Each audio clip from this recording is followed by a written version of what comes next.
Hello, this is a new video on. This is Wednesday video for, and what it is if Europe merged into one country, like the entire continent merged into one country, and went imperial. Otherwise, meaning they're gonna expand. Now, listen to say a few things about this gigantic empire or country. Um, in terms of the capital, there's a couple good um spots it could be, but the main spot it would be is probably Brussels because it's already the HQ for the European Union and NATO, but NATO isn't a thing in this, so just the European Union. And I guess this country is literally just gonna be called the European Union. Now, this country is literally impossible to form in real life because ongoing conflicts like Ukraine and Russia. Um, Turkey, and then this part of Turkey, and then Greece wouldn't get along. The Serbs and um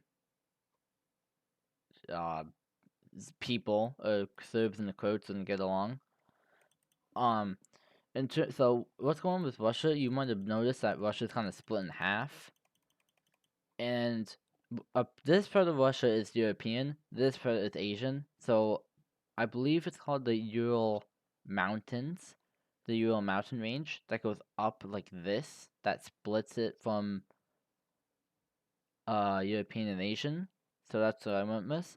Now I know like this, like Georgia's technically European. I just decided to just say no. Like you're on like basically you're not part of this. Just because I want to get main Europe, not like this is Asia, but this is considered European. So I don't know. I didn't include it. So what's gonna be Europe's first move? Um, well, the claiming of Greenland. I mean, I debated on giving it to them already, but we'll say that they're independent and the UK invades them. UK and France. Well, I guess like the countries of Europe would be states or provinces. So you'd have Germany as one whole province and the UK as one whole province, and then Russian Oblast as like one whole province. I don't know. I don't know how that would work, but it's working. The next country they're gonna go after is Georgia, and we're gonna get a war here. Georgia um is not fit for this at all. Uh, the Russian troops already have land in this because they occupy those lands. Georgia's not taking over entirety of Europe, so uh, the European Union troops move in and do that. And in the peace treaty, of we have full annexation of Georgia, and now we have a double invasion of Armenia and Azerbaijan by mostly Russian troops and uh Ukrainian um stuff like that. In this timeline, the war between Ukraine and Russia did not happen. So we're just in factor that out so they can so like the states of the countries I guess could work together. Even though that's like I mean this is not possible anyway. Now let's talk about the world. The world's not really a fan of this expansionist European Union. China isn't a fan of it. Russia's not happy about it because they lost all of their European lands. This kind of makes Russia like top 40 military power, maybe. But they have one more to put over here. Um, Brazil doesn't like it. Argentina doesn't like it. So the world's not really fonding of this. So what are they gonna do? They're gonna form an alliance. So far, this alliance is small but also big. It's also big. We have USA, Brazil, Argentina, Saudi Arabia, India, China, and Russia, all in one alliance. Now they're not at war. This isn't them declaring war. This isn't the EU declaring war on all these guys. This is an alliance. So no wars, alliance.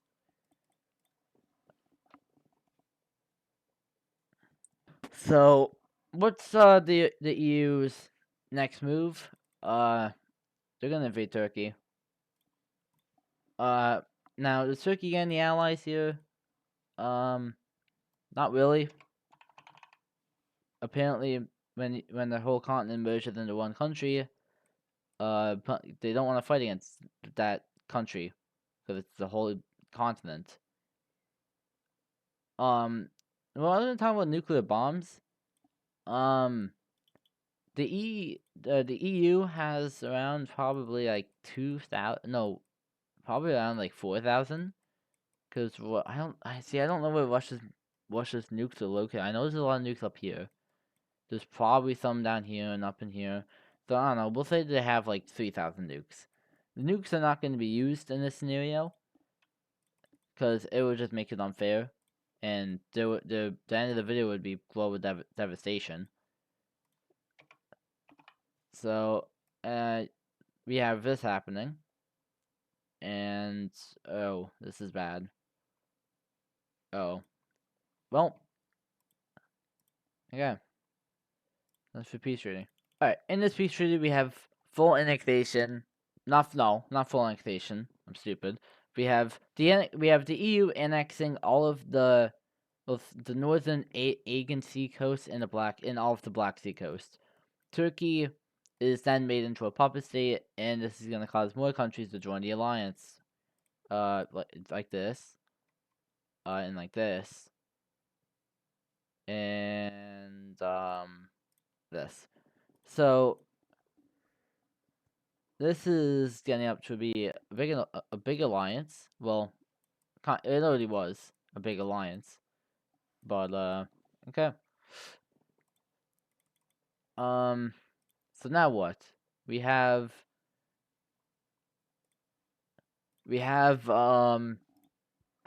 Syria getting invaded. Syria gets invaded, and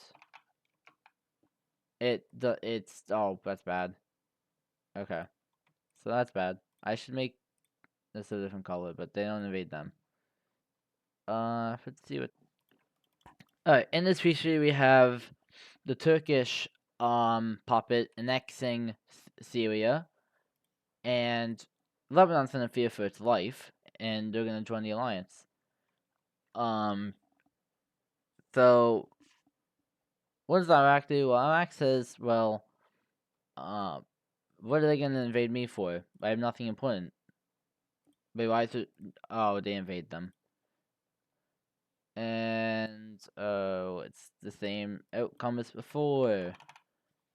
It's the same outcome as before, guys. Oh, and oh, the country's okay. Yeah, they surrendered.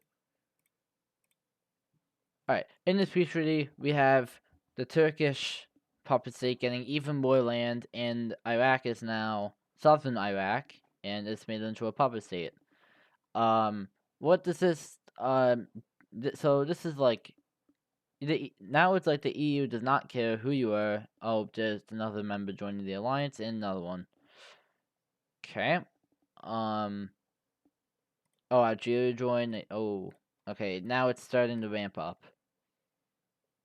This is starting to ramp up now. Okay. So this is starting to get bad. All right. So what's gonna happen now with the world? More countries are gonna join this alliance, like Australia, New Zealand, Papua New Guinea, Japan. We have not North Korea. I don't think North Korea is gonna join it. But we have a lot more countries joining this alliance as they realize that the EU is going expansionist and imperial. Now, why didn't Italy? Why didn't Libya join the alliance? You ask? Oh, it's because they're getting invaded. Yeah, it seems like if you are near the EU, you're not in the alliance, you're gonna get invaded. But yeah, this is just a hunch. All right. Yeah, all your coast is gone. Oh yeah, that's a gun. That's a gunner. All right. In the peace treaty, we have the coast being taken by the Europeans, and another puppet state is made.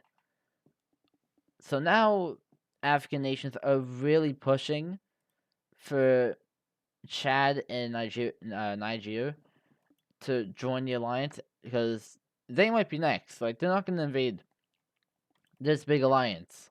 Not yet, anyway. They probably will. Not yet. Um, Now, if the EU were to expand into Chad and Niger, they would face a lot more countries joining the alliance. Wait, what do you EU? I just said why you shouldn't do. Okay, they invade them anyway. So yeah, with this, intentions are made very, very much clear for the alliance. Not to well, it's made very much clear as in what they're trying to do, and they do not care what the country is, if it's neutral or not. They just want they're gonna want it. The EU is going to go extremely imperial, and in the peace treaty. So we have so in the peace treaty we have Chad and Nigeria being made into one puppet state, and oh, this is bad. Okay, so it seems like so it seems like countries have learned their lesson. Uh, they're gonna join it. They're gonna join it. They're gonna join it. Uganda's gonna join it. Yeah, this is bad for them. All these guys they join it. Uh, Pakistan joins it. Um, so yeah, and we have more countries over here joining this alliance. Uh, Basically the entire continent. Well, oh, what do I do about this? French Guiana. That's we're gonna say they get independence even though it's French territory. I'm gonna say it gets independence because it's not in Europe, just like it was this. Uh, we have Mexico joins this alliance. Canada joins the alliance.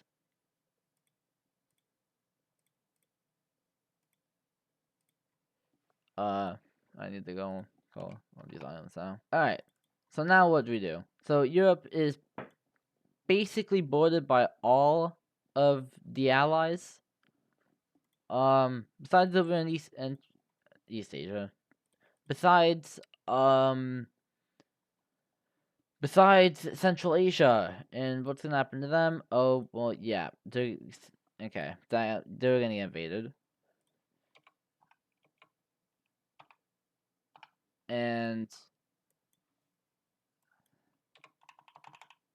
so the EU's gonna expand into Kazakhstan for no reason at all, just to take land, and we now have the Russians gaining,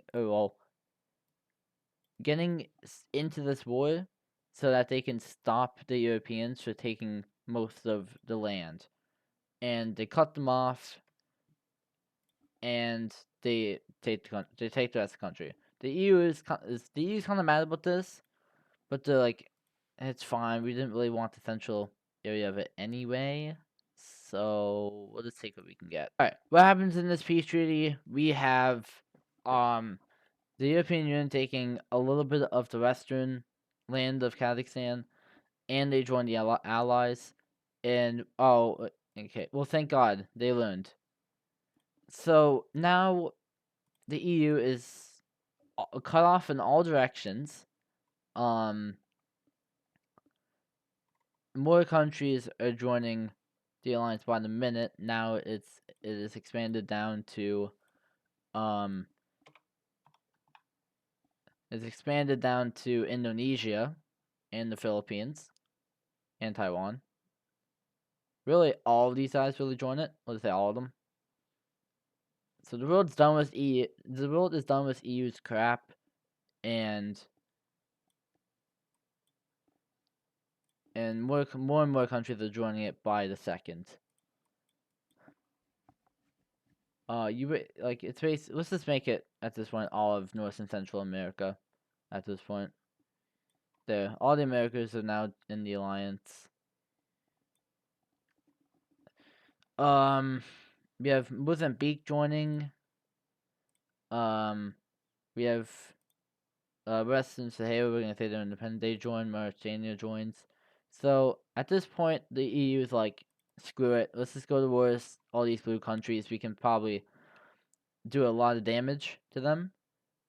And a lot of countries within us are wanting independence. But they're not going to.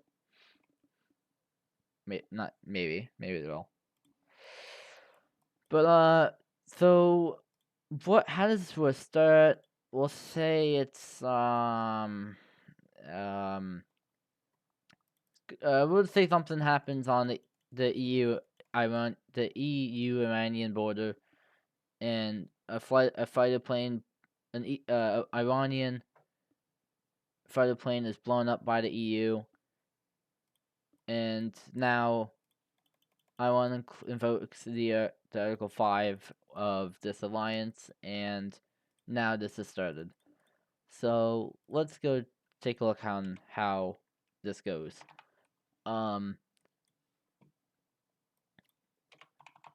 Now they're gonna do good, especially they're gonna bulge into Central Asia here, because they were already planning an invasion of these two countries to take the coast, but then they joined the alliance. So like, okay, that's plan's kind of scrap now. So Russia's kind of screwed here, cause ice, it's all ice. So Russia's kind of screwed here. I mean, the Russian military is there. It's a lot weaker though.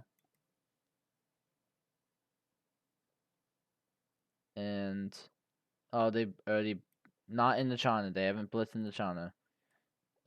Honestly, they haven't really blitzed anywhere. But over there, it works out. Now over in America, over in Africa, they invade all the coast, and Egypt holds out. You're gone, and Israel's gone. You're gone. You're gone. So the Saudi Arabians will hold out. The thing is, the EU's like fighting. We can get. So Nigeria is going to invade this monstrosity, and we'll say that this falls pretty much instantly since it's surrounded, and they push all the way up to the basically all the way up to the coast where the front line is being held. Up here, it's a lot different. We have the EU storming. They're mainly French soldiers and Spanish soldiers in Morocco kind of do this, leading to the surrender of this. But realistically, Algeria surrenders, but it's more of still this front line because they're holding it. But Algeria does surrender. We have Uzbekistan and Turkmenistan surrendering, and Kazakhstan holds out, as they kind of strengthened the military from when they were invaded, but not really much. There's literally no countries that are gonna come to EU's aid, because why would that? Why would anyone? The world hates them. Chinese soldiers are now being sent all the way up to Kazakhstan mainly, and Russia. We do have a pushback because Russian winters, because it's now winter time, and they push back. Over in Africa, we have the Suez Canal falling to the Europeans, and a little bit of the coast. this is gonna cause a panic of Egyptian troops, and it's now gonna look into a front line like this. Sudanese troops are now arriving in Egypt. Ethiopian troops are being shipped to here and up to here. So they're gonna be there eventually. Iran does a little pushback, pushing them to the border on both sides. And over here we have well, to put it simply, we have the puppet rebelling.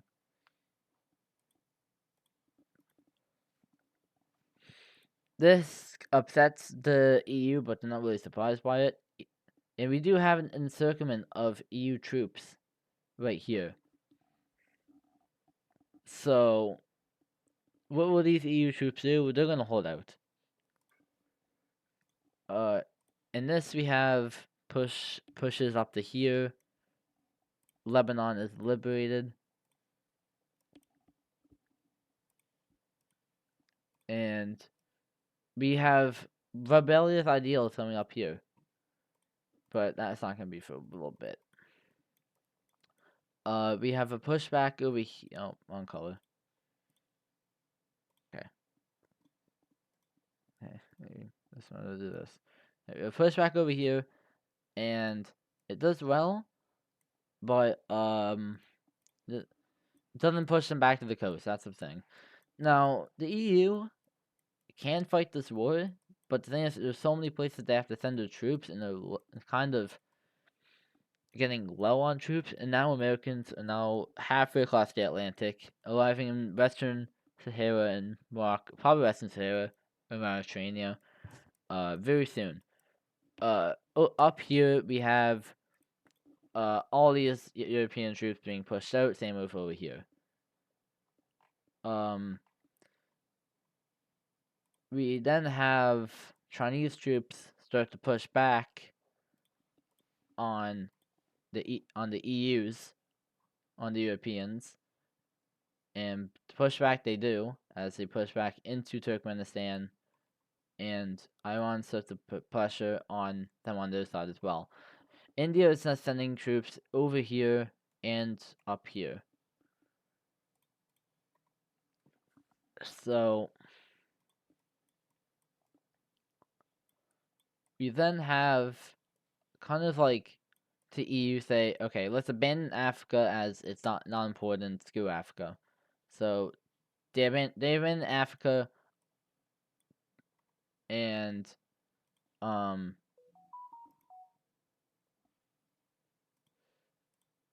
eventually all of Africa is liberated. This was a horrible mistake by the Europeans because now they're open to an invasion through here. Now I could, you know what? Let's do it. Let's bring it back. So I have now done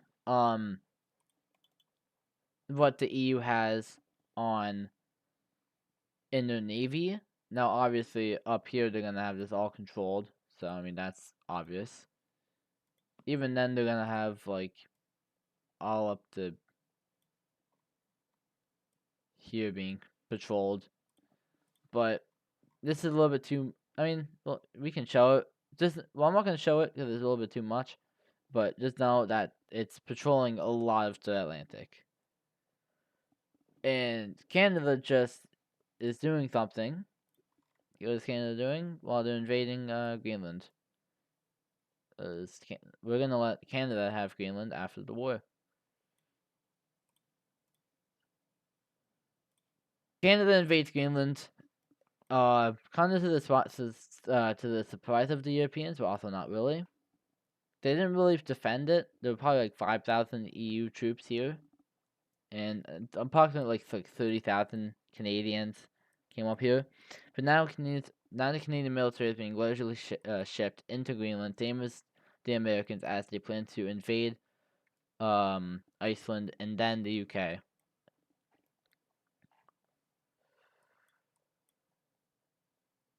So let's see what happens here.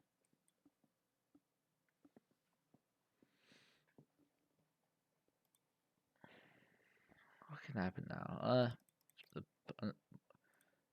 yeah, the pushback. So we now have a pushback of the Europeans out of occupied Asia completely because there's too many troops and it's getting too hard for them to defend. So these are like, okay, screw it. Over here, we have the Turkey rebelling, and that's just gonna do all this, and then they're gonna invade over here and take all of mainland Turkey back and Thrace. So this has gone horrible for the Europeans, and now with um a lot of rebellious ideals, we have this happening and a push towards Moscow. And oh yeah, this is all gone. And all these boats here are destroyed.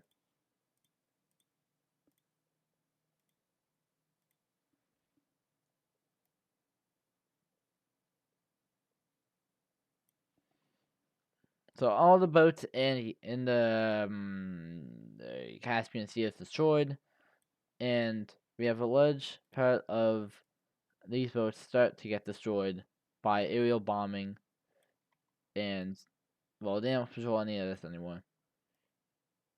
Really, any of this either. So they're